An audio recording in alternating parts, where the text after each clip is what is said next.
మీరు శ్రమ తీసుకొని నెగిటివ్గా మా గురించి ఆలోచించి కామెంట్ పెట్టాల్సినంత అవసరం లేదని నా మనవి మొత్తానికి.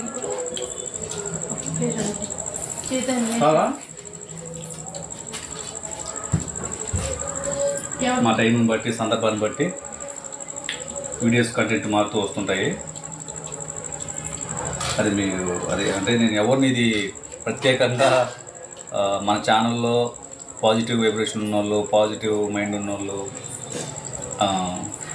మీరు మళ్ళీ ఎంత అంటున్నాను అనుకుంటారేమో ఫ్రెండ్స్. అందరు కాదు, 0.0% వాళ్ళు ఒకరో ఇద్దరు అంతే. సపరేట్గా అంటే ప్రత్యేకంగా చెప్తున్నాను, వీడియోస్ చూడడం ఇష్టం లేనప్పుడు చూసి మళ్ళీ దానికి కామెంట్ పెట్టే అంత శ్రమ తీసుకోవద్దని నేను చెప్తున్నాను అంతే, నెగిటివ్గా.